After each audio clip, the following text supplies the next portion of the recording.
Benvenuti su Misteri nascosti. Qui ci addentreremo nei segreti più affascinanti e inesplorati del mondo esoterico e occulto. Ogni video vi condurrà in un viaggio unico tra verità celate e racconti misteriosi, per scoprire ciò che è nascosto agli occhi di molti. Sarai tu a decidere se queste rivelazioni sono reali o parte di un mistero ancora più profondo. Preparati a esplorare l'ignoto insieme a noi. Iscriviti al canale per non perdere nessun capitolo di questa avventura tra i segreti più reconditi. Capitolo 1. Nel mirino della sicurezza di Stato. Non voglio prolungare o drammatizzare il racconto degli eventi di questo libro rivestendolo del lucido mantello di un elegante stile letterario, e proprio per questo non voglio riconoscere un ipotetico valore artistico al testo. La mia intenzione è quella di esprimere nel modo più semplice e conciso possibile alcuni fatti ed eventi che hanno un'enorme importanza per questo paese e per questo popolo, perché ci sono già numerosi segnali e prove che indicano un veleno nascosto tende a corrodere sempre più velocemente la coscienza e l'anima della nazione rumena. In realtà, la stessa opinione è sostenuta da molte altre persone di alto livello nell'apparato amministrativo, economico, religioso e culturale del paese. Ho potuto vedere di persona e toccare con mano una parte di quello che attualmente è considerato il più grande segreto di Stato della Romania e, per la natura dei legami e degli incontri che sono stati realizzati con i principali rappresentanti del principale potere statale del mondo, forse anche il più terribile segreto del pianeta. Le implicazioni sono colossali, ma il mio intuito mi dice che, necessariamente, la conoscenza degli aspetti che saranno presentati in questo libro costituirà col tempo, da sola, un notevole salto di qualità per l'esistenza umana, che finirà per annientare lo spesso muro di dissimulazione, occultamento e menzogna, mantenuto dai decisori e dagli interessi occulti di alcune organizzazioni e individui nel paese e oltre. Per questo motivo è possibile che il mio resoconto abbia talvolta un carattere quasi approssimativo, poco curato, da avvicinarsi a uno stile gazzettiero o addirittura casuale.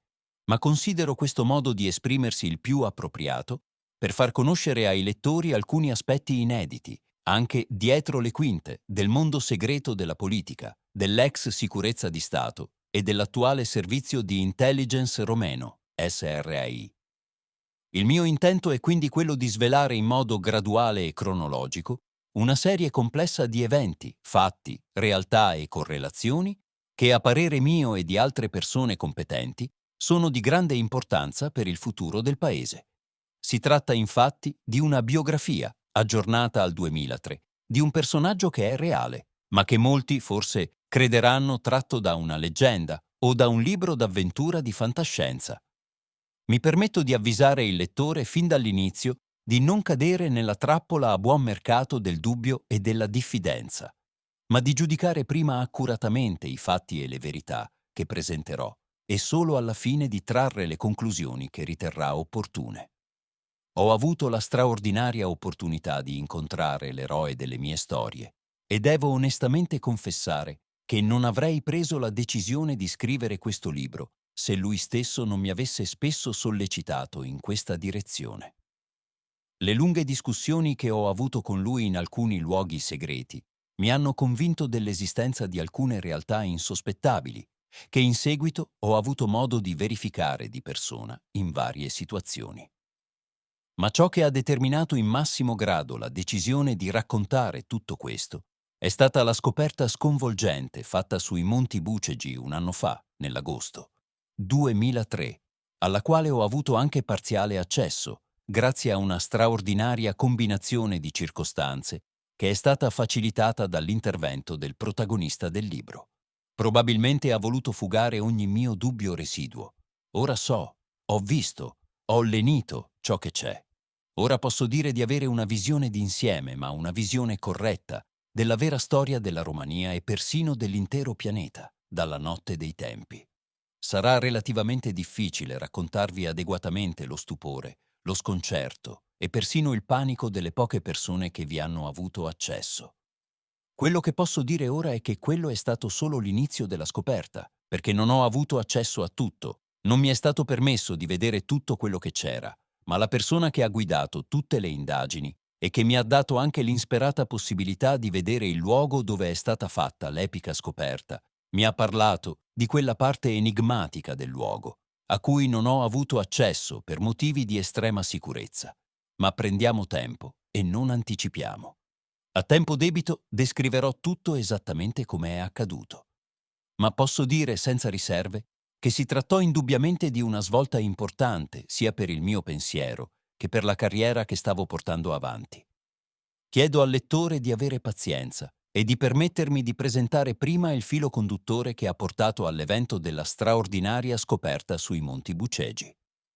In sostanza, questo filo rappresenta l'esistenza stessa dell'eroe profondamente misterioso e inquietante del libro, al quale gli intricati ingranaggi del destino mi hanno legato in un modo a dir poco strano.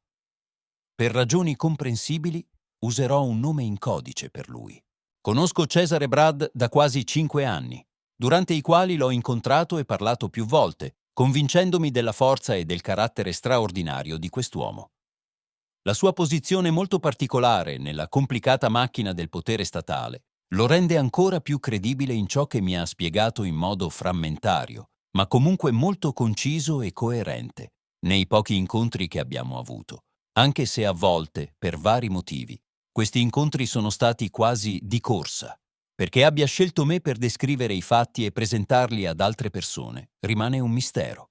Forse ciò è dovuto in gran parte alla serietà e all'interesse che ho sempre mostrato per ciò che mi raccontava.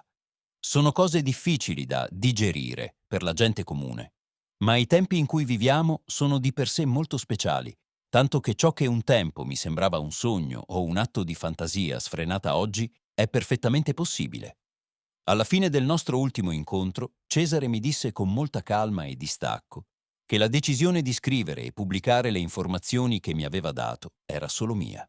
Sentii con tutto me stesso che si trattava di una grande responsabilità sulle mie spalle e confesso che ci volle quasi un anno da quel momento, prima che riuscissi a chiarire tutti gli aspetti, a riassumere i fatti nell'ordine in cui mi erano stati presentati e, soprattutto, a esporli nel modo più chiaro possibile. Ho cercato di riprodurre il più fedelmente possibile la sequenza degli eventi e le spiegazioni di Cesar Brad, quasi con le stesse parole con cui me le ha riferite. La richiesta di pubblicare questo libro mi fu fatta in modo semplice e molto naturale. Ebbi allora la chiara impressione che, anche se per paura o per altre ragioni non avessi fatto quello che mi era stato chiesto e non avessi scritto il libro, Cesare avrebbe considerato la cosa con perfetto distacco e avrebbe senza dubbio trovato in seguito un altro modo per realizzare la sua intenzione. Una strana nascita. Alla maternità della città d'If era di turno solo il dottor Nenù. Le 2 infermiere di turno stavano preparando frettolosamente il tavolo da parto. Una giovane donna, semplice ma dall'aspetto gradevole, era stata portata in sala operatoria qualche minuto prima perché erano iniziate le contrazioni. Non urlava, ma era piuttosto spaventata. Le 2 infermiere, un po' annoiate dalla routine del loro lavoro e un po' stanche dopo una lunga notte che l'alba stava cominciando a superare, non fecero molto caso a lei.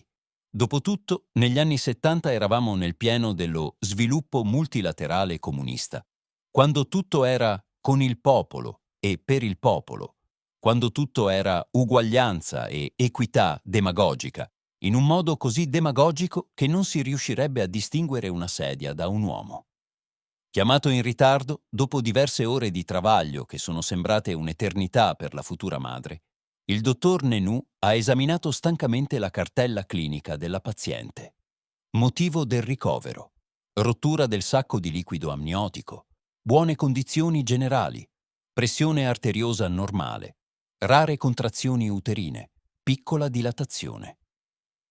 Tutto sembrava seguire il corso naturale di un parto ordinario.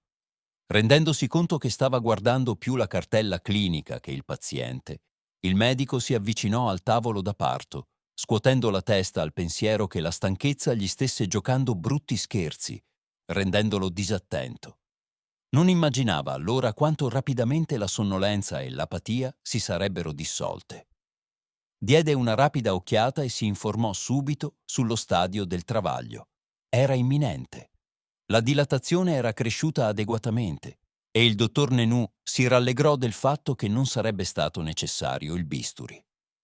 Con le ultime dolorosissime contrazioni della madre, apparve prima la testa del bambino, poi il suo corpicino, tenero e obbediente. Il medico lo prese con cura per le mani e lo aiutò a uscire. Il primo problema era la lunghezza del cordone ombelicale. Nenù non aveva mai visto molto in vita sua, ma per qualche istante rimase sbalordito, perché la lunghezza del cordone era ben oltre gli standard abituali, era quasi 1,5 metri. Ma il tempo era prezioso e il parto doveva finire bene. Si riprese dallo stupore, prese le forbici dalle mani dell'infermiera e tagliò il cordone. Anzi, voleva tagliare il cordone ombelicale, come aveva fatto centinaia di volte nella sua carriera medica, ma le lame delle forbici scivolavano come il metallo. Il medico guardava incredulo mentre le infermiere si bloccavano. Nei secondi successivi cambiò 2 paia di forbici, ma con lo stesso risultato. Il cordone non poteva essere tagliato. Era molto elastico, come un pezzo di gomma resistentissima. Il dottor Nenu aveva anni di esperienza medica e sapeva controllare le proprie emozioni. Con movimenti precisi afferrò il bisturi e lo premette ripetutamente e con forza sul cordone ombelicale, che infine cedette e si udì il primo grido di vita.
Il bambino era un ragazzo paffuto, con i tratti del viso insolitamente chiari e rilassati, e un cordone ombelicale molto strano. Era l'alba di un giorno di primavera del 1970. In seguito gli eventi si susseguirono precipitosamente. «Amalia, chiama subito il colonnello e digli di venire al più presto all'ospedale», ordinò il medico. Poi si rivolse all'altra infermiera e disse: «Tu metti il cordone ombelicale nel barattolo, io mi occupo della donna. Portami la cartella clinica, lei». Il colonnello Datku arrivò all'ospedale dopo circa 20 minuti. Aveva una breve chiacchierata con il dottor Nenù, dopodiché parlò a lungo al telefono con uno dei capi gerarchici di Bucarest. All'ora di pranzo, davanti all'ospedale materno di F, è apparsa una limousine nera con il numero del governo, da cui sono scesi due uomini sobri e tranquilli. Uno di loro aveva in mano una borsa diplomatica. Il dottor Nenù, il colonnello Datku e i due civili parlarono per circa mezz'ora in un ufficio all'interno dell'ospedale. Nenù ha compilato un modulo che gli fu consegnato dalle guardie di sicurezza, dopodiché gli fu chiesto di aspettare fuori per un po'. Dopo qualche minuto gli uomini se ne andarono e il colonnello si rivolse al medico, che era piuttosto turbato. «Questo non dipende da noi, Nenule. Queste sono state alcune delle prime direttive segrete che ho ricevuto al momento della mia nomina. In questi casi devo rispettare un protocollo molto rigido e segreto. Per te in particolare, oggi non è successo nulla di strano e non hai visto nulla di strano. Mi capisci, vero?» Pensando, il colonnello Datku si accese una sigaretta. Dopo qualche istante, senza guardare il medico, disse: «Un'altra cosa. Il ragazzo non ha una cartella clinica personale. La distruggerete immediatamente. Non ci deve essere nulla in archivio su questa nascita. Il resto, credetemi se ve lo dico, è troppo complicato per interessarci». E con una pacca amichevole sulla spalla, il colonnello Datku lasciò l'ospedale. Dietro di lui il dottor Nenù fissava ammutolito nel vuoto, mentre nel reparto un'ignara madre stringeva amorevolmente al petto il suo neonato. Alcune capacità straordinarie. Il piccolo Cesare non sapeva nulla delle attenzioni speciali che gli venivano riservate e, naturalmente, del modo in cui veniva sorvegliato dalla Securitate. Alla sua tenera età non riusciva a capire perché fosse un oggetto di interesse importante, e lo stesso si poteva dire dei suoi genitori, che non ne avevano la minima idea. Il bambino era nato normalmente. Alla madre non fu detto cosa fosse successo nel reparto maternità, e i mesi successivi non portarono nulla di insolito nella semplice e modesta casa della famiglia Brad. Col tempo, però, cominciarono a comparire alcune piccole stranezze nel comportamento del bambino, come il fatto che non piangeva quasi mai e teneva le dita in posizioni curiose, toccandole o piegandole in modi diversi, che si ripetevano identici dopo un po' di tempo. I genitori lo guardavano con meraviglia, ma senza allarmarsi, perché il loro buon senso li portava a capire che, in fondo, non c'era nulla di sbagliato in quelle preoccupazioni un po' strane del bambino. Al contrario, per qualche tempo fu un vero piacere per loro osservare il gioco delle sue piccole dita, un gioco molto elegante che Cesare realizzava con grande naturalezza. A volte il bambino rimaneva fermo per minuti e minuti, mantenendo la stessa struttura di dita, che formavano un cerchio, o si arricciavano, o venivano toccate in successione dal pollice, in posizioni ben definite. Ma i genitori di Cesare erano molto contenti che il bambino non piangesse e non creasse loro problemi di notte, e soprattutto che non avesse ancora sofferto di alcuna malattia. Con il passare del tempo, tuttavia, i semi di una sofferenza nascosta si sono insinuati nelle loro anime, oscurando la pace della loro vita quotidiana. Il piccolo Cesare avrebbe presto compiuto 1 anno e non aveva ancora pronunciato una parola. Il problema non era troppo grave, perché casi simili erano già accaduti in passato, ma i genitori stavano già pensando di portarlo da un logopedista. Esattamente nel mese del primo compleanno di Cesare, bussarono alla porta di casa 2 uomini alti, dagli occhi grigi, freddi come l'acciaio, dietro i loro modi eleganti e il tono volutamente educato con cui conversavano con i genitori di Cesare. Ma si poteva comunque rimanere sorpresi da facilmente intollerante nei confronti di ogni possibile resistenza, Se ti sta piacendo il video, lascia subito un like per supportare il canale e se non lo hai ancora fatto, iscriviti e attiva la campanella per non perderti i prossimi capitoli pieni di mistero e rivelazioni esclusive. Continua a guardare, il meglio deve ancora venire. Accompagnata da una tacita ma evidente minaccia di rappresaglie se non si fosse obbedito agli ordini dall'alto. Si presentavano come membri di un dipartimento speciale della sicurezza di Stato. I loro gesti erano apparentemente disinvolti, ma imponevano comunque stranamente una sorta di timore in chi li ascoltava, in un'epoca in cui la sicurezza comunista aveva già una triste reputazione per le sue mode di azione e intimidazione. Ma nel caso della famiglia Brad, il metodo applicato assumeva una veste un po' più umana. L'incontro fu breve e consistette essenzialmente in un monologo dei due uomini, mentre i genitori di Cesare stavano in piedi impacciati. Il punto principale era che dovevano seguire le indicazioni che erano state date loro senza sbagliare. I poveretti erano stati messi al corrente che il loro figlio era all'attenzione di alcuni fattori di Stato, riguardanti grandi interessi statali, di cui non dovevano essere a conoscenza. La loro missione era di informarli immediatamente, direttamente e senza alcun altro intermediario. I due insistevano molto su questa condizione, di qualsiasi aspetto insolito, strano o fuori dall'ordinario che potesse apparire o svilupparsi nel comportamento del bambino. Fu consegnato loro un modulo da compilare, poi ognuno scrisse una dichiarazione in accordo con quanto richiesto. Nella stessa dichiarazione fu richiesto di fare un rapporto che dovevano presentare mensilmente al colonnello Datku. Non è stato permesso loro di fare domande, né di conoscere le ragioni di queste richieste. Alla fine però, come una sorta di compensazione per la strana situazione che era stata praticamente imposta loro, fu offerto loro un'indennità speciale in denaro, piuttosto consistente per quei tempi, da ricevere regolarmente ogni mese. Subito dopo i due individui se ne andarono. A questo proposito devo citare alcuni aspetti che possono far luce sul comportamento dei genitori di Cesare. Nicolai Brad aveva circa 30 anni ed era conosciuto soprattutto come un uomo tranquillo, relativamente riservato e coscienzioso sul lavoro. Era impiegato al municipio. Obbediente nella maggior parte dei casi, era tuttavia capace di scendere a compromessi che rivelavano alcuni aspetti nascosti e repressi della sua psiche. Probabilmente i servizi segreti avevano già un dossier psicologico su di lui e avevano valutato correttamente le sue tendenze interiori, perché in seguito si scoprì che lo scopo principale di offrirgli l'indennità in denaro era quello di placare eventuali rimostranze e di assicurarsi una sincera collaborazione da parte del signor Brad. In effetti, gli psicologi valutarono correttamente il suo profilo emotivo, perché si dimostrò sensibile al tipo di sicurezza materiale, anche a favore di questioni morali. Questo è stato il compromesso di Nicolai Brad. La sua conquista per la causa della sicurezza è stata relativamente facile. Al polo opposto c'era Smaranda, la giovane madre di Cesare, la cui natura romantica e temperamentale non dava troppo valore agli aspetti materiali della vita. Fin dall'infanzia la sua passione era stata il disegno, per cui passava molte ore a schizzare, divertita o, al contrario, profondamente trasposta, una vasta gamma di soggetti che la ispiravano spontaneamente, dai paesaggi ai giochi incompresi del suo bambino.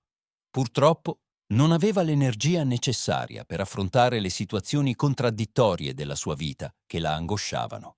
La situazione nella sua famiglia era diventata relativamente tesa perché era costretta in un certo senso a spiare il proprio figlio.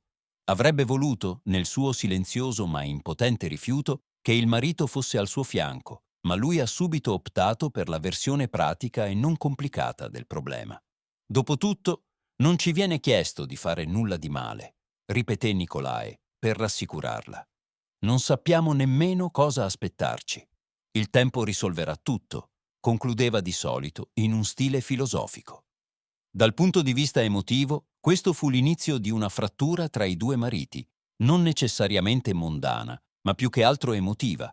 Cesar Brad non ha pronunciato una sola parola fino all'età di 3 anni e 2 mesi. Per qualche tempo i suoi genitori pensarono che fosse muto, ma ben presto si resero conto che non era questa la causa. poiché il bambino rideva, a volte urlava e persino gorgogliava, certo abbastanza raramente, ma era un segno sicuro che la condizione, se c'era, non era patologica. Incontrarono il colonnello Datku nel primo mese dopo l'incontro con i due segretari, quando, secondo l'impegno firmato, avrebbero dovuto fargli visita e riferire.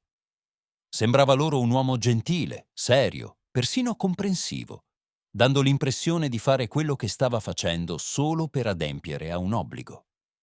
Tuttavia, ha svolto il suo compito in modo coscienzioso, discutendo dettagliatamente con i genitori del comportamento del bambino e annotando attentamente tutto ciò che gli veniva detto. Ogni mese consegnava personalmente il denaro per l'indennità speciale a Nikolai Brad. Alla fine di ogni colloquio non dimenticava mai di aggiungere: non parlate con nessuno di queste cose, ma soprattutto non andate dal medico per il controllo di vostro figlio. In caso di problemi, chiamatemi prima e prenderò le misure necessarie. Fino all'età di 3 anni, il bambino non ha avuto alcuna malattia, un caso raro, ma che ha alleggerito un po' l'onere dei genitori di non andare in ospedale, ma di avvisare prima le autorità di sicurezza. Intorno a quell'età si verificò il primo grande cambiamento nel rapporto tra i genitori di Cesare. Mi ha raccontato che sua madre aveva una grande passione per il disegno e il suo talento era evidente. In fondo, le sarebbe anche piaciuto dipingere, ma ciò avrebbe comportato complicazioni finanziarie, una stanza di lavoro speciale, tempo e molto altro. Così si limitava a semplici schizzi, schizzi, schizzi, schizzi, schizzi, schizzi, cose divertenti che rallegravano i suoi momenti di solitudine. Teneva i fogli di disegni in giro per casa, o a volte appendeva i migliori al muro finché non si staccavano da soli, o li sostituiva lei stessa. Ma Smaranda aveva una predilezione per il disegno astratto, disegnando combinazioni di linee, cerchi e curve, in una sequenza apparentemente non strutturata. Raccontava al marito che questo la faceva sentire molto spontanea e libera, il che le dava grande conforto. Un giorno Smaranda Brad disegnò una serie di semplici cerchi concentrici al centro di un foglio bianco. Si divertì a paragonare la sua creazione all'aspetto di un occhio di bue. Poiché i cerchi erano quasi perfetti, attaccò il foglio alla parete di una stanza. Tutto ebbe inizio qualche ora dopo, quando trovò Cesare seduto davanti al disegno, che lo fissava senza muoversi né battere ciglio. Anche se non era naturale, la mamma non ne fece un dramma, continuando a farsi gli affari suoi in casa. Ma quando Nicholas Brad tornò a casa dal lavoro, il bambino era ancora davanti al disegno, perfettamente immobile e silenzioso. Era piuttosto strano, un bambino di 3 anni seduto sul suo letto, che fissava per ore un disegno fastidiosamente semplice, mentre la mamma si spezzava le braccia accanto a lui, piangendo sommessamente e non sapendo cosa fare. Aveva tentato di allontanarlo con la forza dal disegno, aveva persino staccato il disegno dal muro, ma senza successo. Come disturbato, il bambino aveva iniziato a urlare molto forte. I due genitori si guardarono a lungo, le parole erano superflue, e uno ha detto: «È ora di farglielo sapere. Chissà cosa ci aspetta». «Aspetta, aspetta!» Smaranda è agitato. «Lasciamo passare il tempo, forse è solo un capriccio di un bambino». A fatica lo convinse a non rivelare ancora nulla. Preoccupati, passarono il resto della giornata a provare diversi metodi per distogliere l'attenzione di Cesare dal disegno.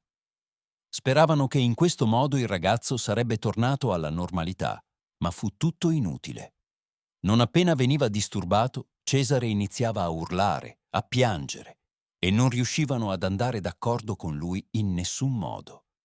Si arresero e lo osservarono a lungo, quasi non credendo che una cosa del genere fosse possibile.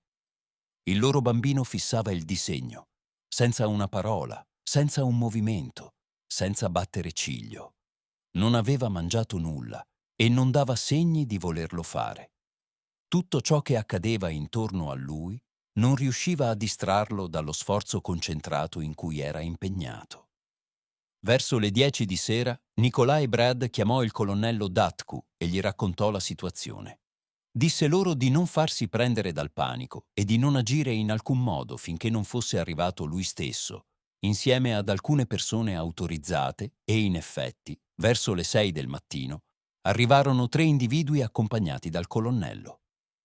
2 di loro erano segretari, con la stessa inconfondibile impronta, volti rigidi, abiti ordinati, sguardo gelido. La terza persona ha stupito i genitori, perché era un uomo anziano dai tratti asiatici, con una barba corta e bianca e un'andatura un po' chinata. Stava parlando in inglese con una delle segretarie. Il colonnello Datku lo presentò come uno scienziato cinese, esperto in questi casi, consigliando ai 2 genitori di non preoccuparsi. Il medico cinese osservò Cesare con attenzione, gli tastò il polso, gli tastò il palmo della mano in modo particolare, gli mise una mano sulla testa e 2 dita in mezzo alla fronte, facendo attenzione a non entrare nella linea visiva del bambino. In tutto questo, Cesare rimase completamente immobile e profondamente assorto nel disegno che aveva davanti. Il dottore disse qualcosa in inglese e poi uscì alacremente dalla casa. «Va bene, ma non dovete disturbarlo», tradusse una delle 2 segretarie. «Ci terremo in contatto tramite il colonnello Datku». Se ne andarono tutti immediatamente. I 2 genitori si sentirono semplici marionette di un gioco incomprensibile, ma le riunioni non offrivano loro altra possibilità per il momento, preoccupati e ovviamente segnati dallo strano comportamento del proprio figlio. Rimasero al suo fianco, grondanti di stanchezza. Solo a mezzogiorno del giorno successivo, quasi 24 ore dopo, Cesare mostrò i primi segni di volersi alzare. Il bambino continuava a rimanere assorto in se stesso, ma almeno mangiava abbondantemente. I genitori tirarono un sospiro di sollievo e informarono il colonnello. Questo sarebbe stato l'inizio di una serie di eventi straordinari che segnarono per sempre la vita di Cesare. Nicolae e Smaranda Brad erano di interesse secondario per lui, perché la vita interiore di Cesare e le straordinarie esperienze vissute, alcune delle quali mi ha raccontato personalmente, per citarle qui, avrebbero avuto un profondo impatto sul suo destino futuro. Dopo quell'evento insolito, Cesare rimaneva spesso per minuti immobile con gli occhi chiusi. Questo accadeva nei momenti più inaspettati della giornata, anche quando giocava. Una volta, mentre la mamma gli dava da mangiare, improvvisamente chiuse gli occhi e rimase così per più di 10 minuti. Poi continuò a mangiare come se nulla fosse. Questi problemi erano già diventati parte della vita quotidiana e i genitori del bambino vi si erano abituati, ma senza comprenderne le cause e senza ricevere spiegazioni o chiarimenti. Perché Cesare non aveva mai pronunciato una parola. Tuttavia, 2 mesi dopo il disegno, Cesare pronunciò le prime parole della sua vita. All'epoca sconcertò tutti in casa, sia per la facilità e la chiarezza con cui parlava, sia per la maturità delle sue idee. Quel giorno la famiglia Brad ricevette la visita di parenti che amavano molto il bambino. Lui, più riservato, cercò un posto dove poter stare da solo per un po'. Chiuse gli occhi, ma intorno a lui c'era troppo parlare, troppo rumore, troppe domande. Tutti si affannavano e anche se lui non era al centro dell'attenzione, la preparazione del pasto comportava molto movimento, chiacchiere, risate, rumore. Quando vennero a prenderlo nella stanza dove era stata preparata la tavola, allettandolo in tutti i modi, Cesare parlò molto chiaramente. «Voglio pensare». Sorvolerò rapidamente sulla sorpresa delle proporzioni, ma anche sulla gioia di chi era in casa, per dire che da quel momento Cesare cominciò a parlare in modo fluente e senza alcuna difficoltà, dimostrando una grande maturità in tutto ciò che diceva. A 4 anni parlava di argomenti che mettevano in imbarazzo anche i grandi.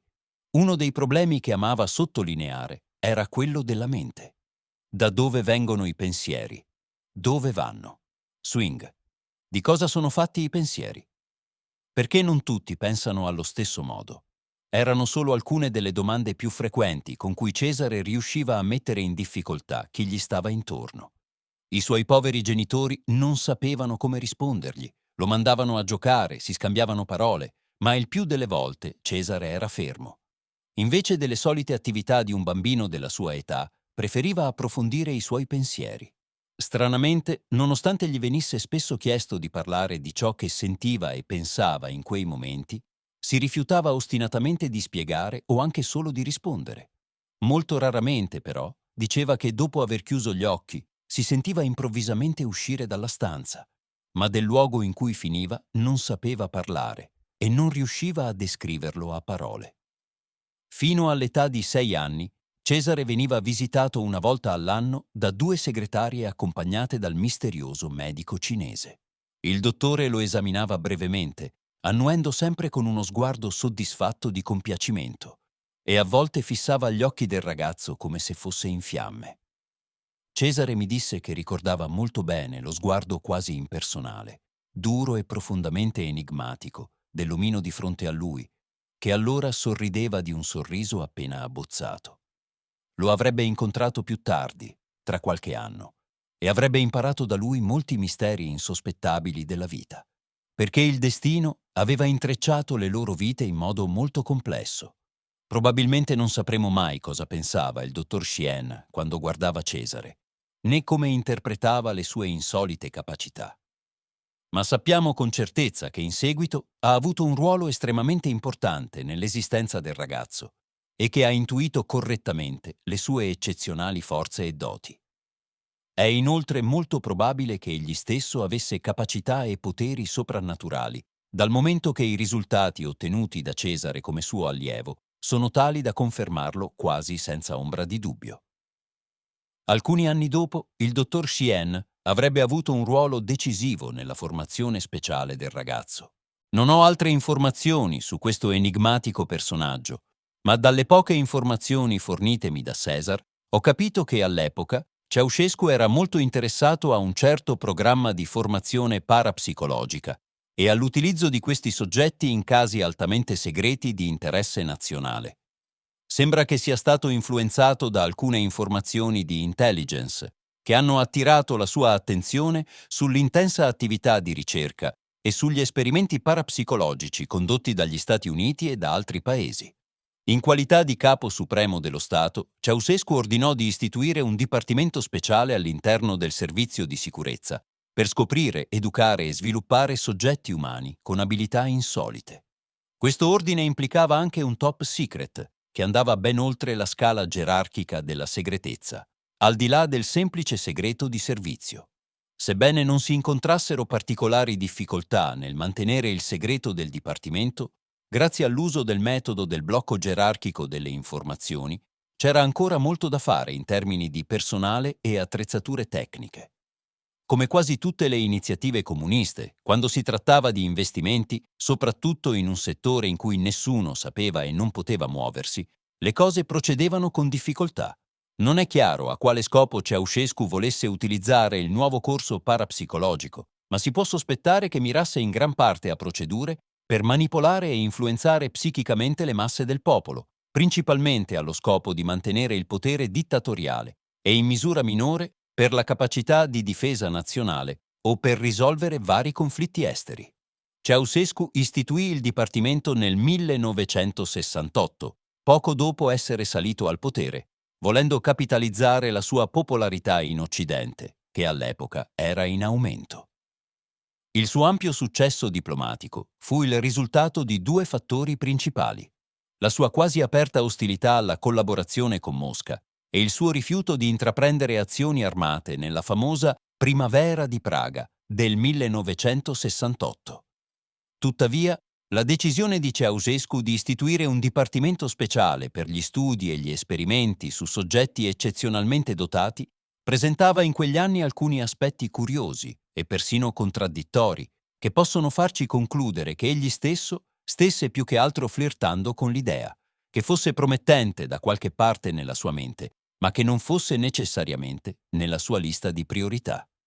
Tuttavia, come ogni personalità astuta e paranoica, Ceausescu voleva a tutti i costi circondarsi di quante più certezze e modalità possibili per assicurarsi un'egemonia incontrastata e senza problemi. Naturalmente, era impossibile per lui sviluppare tutte le sue idee nella stessa misura, ma di solito tornava su ognuna di esse in un secondo momento, permettendo al germoglio che era appena spuntato da tempo di sbocciare in seguito pieno di energia. Così, nel 1968, la Securitate rumena si trovò di fronte a un ordine top secret che non rispettava i consueti canoni di emissione. Era datato 28 agosto, con la firma personale di Ceausescu e, cosa rarissima, con la sua stessa annotazione. Il decreto prevedeva l'istituzione di un dipartimento speciale, chiamato Dipartimento Zero, indipendente dal lavoro degli altri dipartimenti e direzioni dell'allora Servizio di Sicurezza, con rapporto diretto solo al capo della sicurezza e al presidente del paese. Questa era la nota scritta proprio da Ceausescu, che richiamava l'attenzione sia sull'altissima segretezza dell'ordine, ma, a parte una brevissima griglia del personale e indicazioni minime sulle principali linee d'azione, che inizialmente prevedevano metodi di scoperta e osservazione di futuri soggetti, il decreto non forniva altre informazioni. Il decreto creò quindi un forte imbarazzo ai vertici della sicurezza di Stato di allora, perché da un lato si riferiva a un campo d'azione relativamente nuovo e non sperimentato, dall'altro non poteva rientrare nel consueto sistema di finanziamento, in quanto era richiesta l'assoluta segretezza. All'inizio del Dipartimento Zero, a Ceausescu fu chiesto di accordo di cooperazione con un altro paese con una certa tradizione nel settore, la Cina. Le relazioni diplomatiche erano relativamente buone e nel 1972 le autorità dei due paesi concordarono uno scambio piuttosto strano. Il dottor Xian avrebbe diretto e organizzato tecnicamente la struttura del Dipartimento rumeno per 15 anni, mentre Ceausescu avrebbe pagato le borse di studio per 100 studenti cinesi in Romania per lo stesso periodo. La Cina si offrì inoltre di mettere a disposizione degli operatori del Dipartimento Zero, noto come DZ, alcuni dei risultati dei suoi esperimenti in campo parapsicologico, nonché altre modalità utili per lo svolgimento del lavoro. Furono così gettate le basi di una delle azioni umane più segrete e terribili della Romania, il metodo parapsicologico. Cesar Brad è stato uno dei primi soggetti notati ad essere inserito nei registri del DZ. Tuttavia, nemmeno il dottor Sien o i responsabili del dipartimento, che ricevevano i rapporti scritti dai genitori, conoscevano i dettagli o le esperienze più sottili del bambino, cioè quelle di natura interiore, di cui Cesar non parlava con nessuno. Il sistema adottato dal gruppo d'azione DZ prevedeva dapprima un periodo di grooming e di osservazione del soggetto, e solo dopo che questi aveva realmente dimostrato di possedere eccezionali capacità psichiche, veniva integrato nella struttura del dipartimento. A volte questo palpeggiamento e controllo poteva richiedere anni, come nel caso di Cesare, ma a volte il soggetto veniva integrato non appena le informazioni ricevute venivano verificate. Cesare si era formato un proprio campo di sperimentazione mentale, nel quale amava immergersi sempre più a fondo e dal quale tornava arricchito di sensazioni e percezioni straordinarie. Non era un mondo tutto suo, perché allora si sarebbe potuto pensare che Cesare cercasse un certo rifugio, a causa di ipotetiche difficoltà di adattamento psichico o addirittura di un certo tipo di alienazione mentale, ma la verità era un'altra. Il solo fatto che non riusciamo a comprendere ciò che è molto al di là delle nostre attuali capacità non significa che la cosa, l'essere, il comportamento o l'esperienza siano qualcosa di negativo e riprovevole o, peggio, che non esistano. Il caso di Cesar Brad era strano e, almeno all'epoca, era poco compreso e accettato, anche da chi faceva parte della struttura delle DZ. La situazione rientrava però nello schema richiesto per il reclutamento di soggetti da inserire nel Dipartimento Zero. Devo confessare che anch'io conosco solo alcune di quelle stupefacenti realizzazioni ed esperienze che Cesare ebbe durante i teneri anni della sua infanzia. In generale, mi considero un uomo in grado di controllare se stesso, le proprie conoscenze ed emozioni, ma ciò che Cesare raccontava superava di gran lunga la mia immaginazione. Naturalmente, quando ascoltavo i suoi racconti, non mi trovavo di fronte a un uomo mentalmente squilibrato, a un creatore di letteratura fantascientifica o a una persona paranoica. Per coloro che hanno familiarità con alcuni aspetti esoterici e iniziatici, che occupano ancora alcune posizioni chiave nell'apparato statale, o che hanno il potere di accedere ad alcune informazioni e archivi top secret, probabilmente non sarebbe troppo difficile identificare rapidamente gli elementi principali dei racconti di questo libro. Ma per gli altri, cioè per la maggior parte delle persone che sono praticamente prive di informazioni corrette e che sono quasi sempre sottoposte a un vero e proprio bombardamento di dati e testimonianze contrastanti, è relativamente difficile avere un'opinione personale coerente e di buon senso. Forte della mia posizione di consulente governativo, qualche anno fa, ho fatto delle ricerche discrete e mi sono convinta, anche sulla base della mie osservazioni e intuizioni, che Cesare Brad era un personaggio eccezionale. La modestia con cui mi ha raccontato le sue principali esperienze e attività, così come alcuni piccoli incidenti illuminanti che io stesso ho dovuto affrontare in sua presenza, mi hanno gradualmente convinto di una realtà che non si può negare, ovvero che esistono alcuni esseri umani che superano di gran lunga i nostri standard concettuali, mentali e di efficienza nell'azione. Grazie ai loro poteri e alle loro capacità superiori, queste persone hanno la forza, se lo desiderano, di trasformare i destini stessi degli altri. Una delle prove inconfutabili delle sue capacità l'ho avuta fin dal primo incontro da lui richiesto qualche anno fa. L'incontro era il risultato di complessi accordi tra alcune persone fidate, ma il suo scopo principale era ancora, all'epoca, un mistero per me. Avevo vagamente sentito parlare dell'esistenza del Dipartimento Zero all'interno dell'attuale servizio di intelligence rumeno, SRI, ma non conoscevo ulteriori dettagli. Ero arrivato al punto di incontro direttamente dal lavoro, con l'auto dell'istituzione. Fuori era buio e pioveva a dirotto, così sono rimasto dentro a chiacchierare in modo rilassato con l'autista. Dopo qualche minuto, la portiera dell'auto si aprì improvvisamente e Cesare si sedette con disinvoltura accanto a me sul sedile posteriore, iniziando a chiacchierare amabilmente con il mio atteggiamento calmo e arrivando subito al motivo dell'incontro. Mi lasciai rapidamente coinvolgere dall'argomento della conversazione. Così solo dopo qualche minuto mi resi conto che l'autista aveva già messo in moto l'auto, dirigendosi silenziosamente verso una meta sconosciuta, senza che né io né Cesare glielo avessimo chiesto.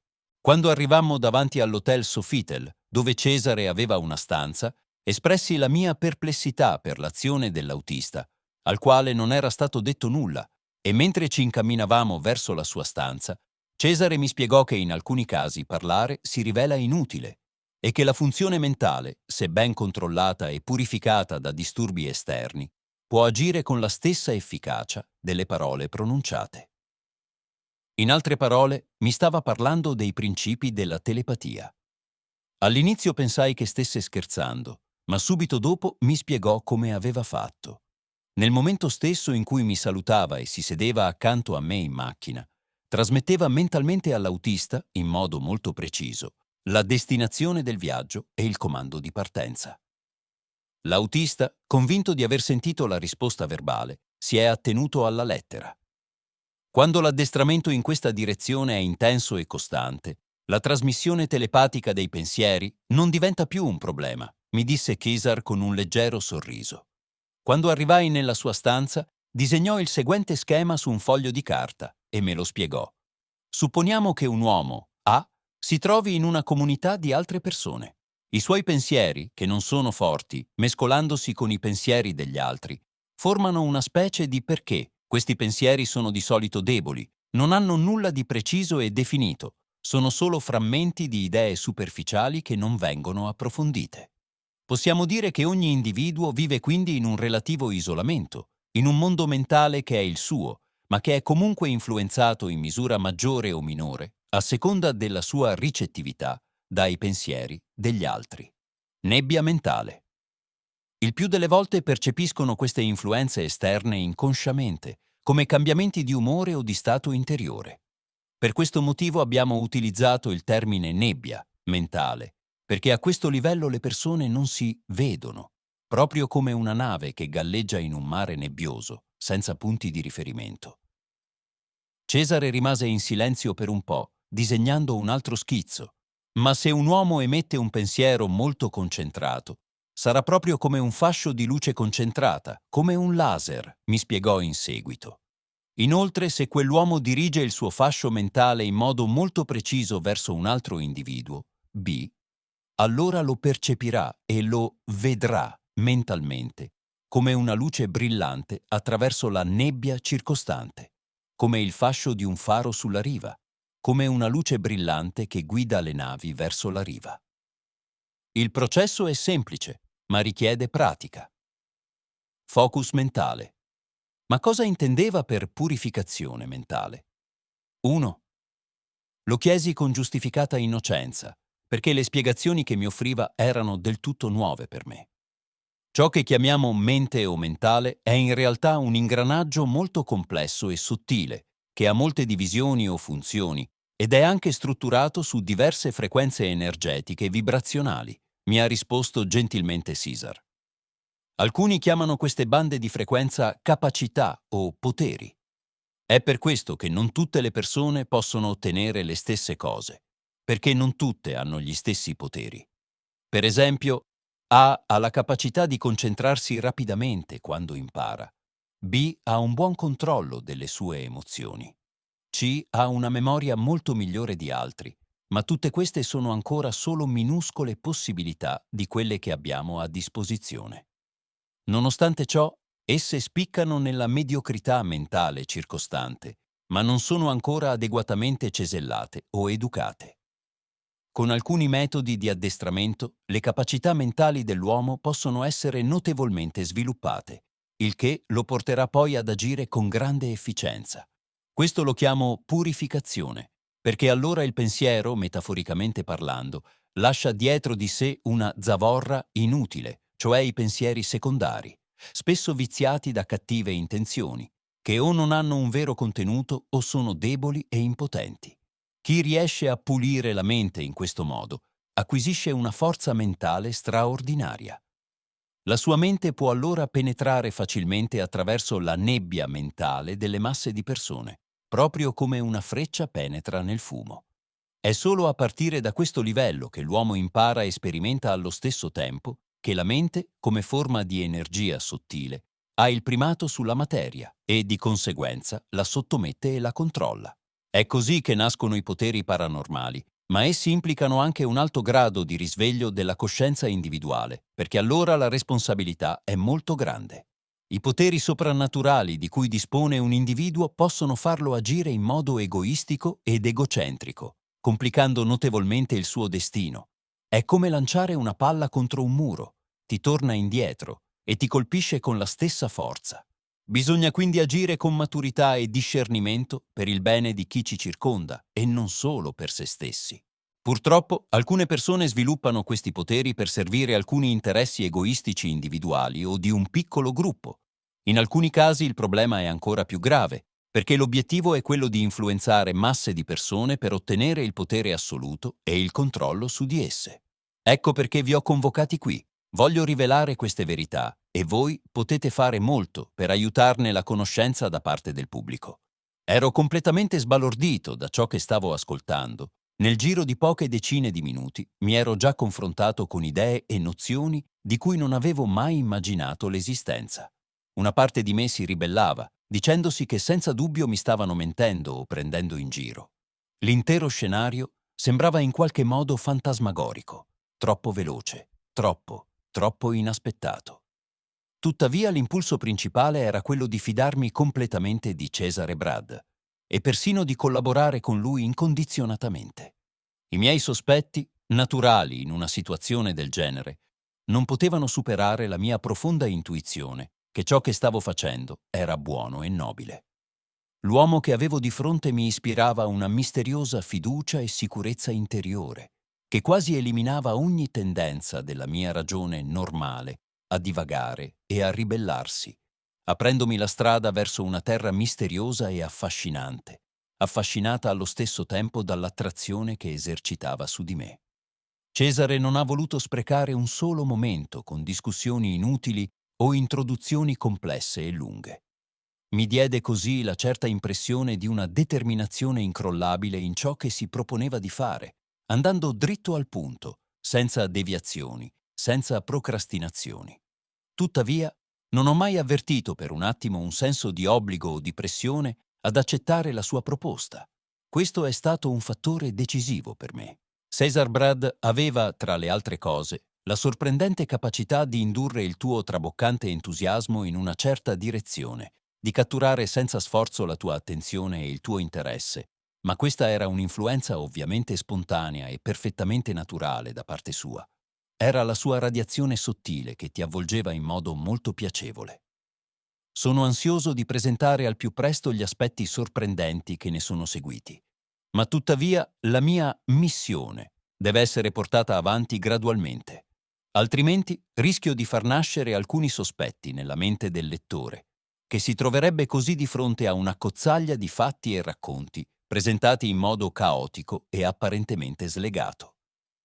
Tornerò quindi all'esposizione cronologica dei principali eventi della vita di Cesar Brad, in modo che il lettore possa comprendere meglio come egli sia riuscito a penetrare il ventre nascosto, gli obiettivi e il modus operandi di alcune figure e organizzazioni occulte che operano in tutto il mondo e che hanno insidiosamente diffuso i loro tentacoli in Romania.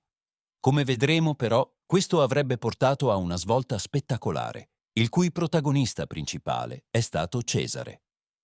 Come ho già detto, il culmine è stato la sorprendente scoperta sui Monti Bucegi, che oggi coinvolge diversi stati e regioni del globo, ma soprattutto il potere statale e la diplomazia americana. Le mie conoscenze in materia mi portano ad affermare che, subito dopo la grande scoperta sui monti nel 2003, le relazioni diplomatiche tra la Romania e gli Stati Uniti d'America sono diventate molto complesse e il loro equilibrio era piuttosto delicato. La situazione era dovuta alle tensioni causate da alcune intenzioni divergenti, sorte dopo la straordinaria scoperta fatta in montagna. Tali intenzioni riguardavano tra l'altro l'attuale condizione dell'umanità, ma nei mesi successivi a quell'evento epocale, le tensioni si sono stemperate grazie a un piano d'azione congiunto stabilito ai massimi livelli della diplomazia dei due Stati. Tuttavia, presenterò questi temi in dettaglio a tempo debito. Per il momento mi limito a dire che l'accordo tra la Romania e gli Stati Uniti non si è adattato ad alcuni fattori politici del nostro paese, che hanno posizioni molto più progressiste, creando così nuove tensioni e provocando addirittura un cambiamento di opinione sulla scena politica romena.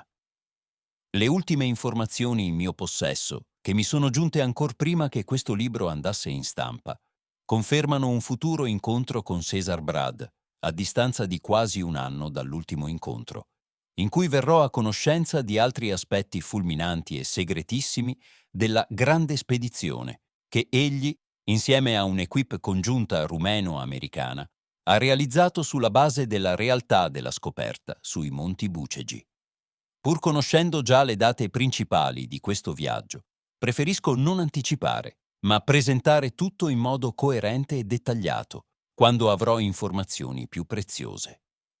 Lo ritengo necessario soprattutto perché le persone hanno il diritto di conoscere la verità storica e anche di sapere chi e perché ha cercato di manipolare questa verità nel tempo.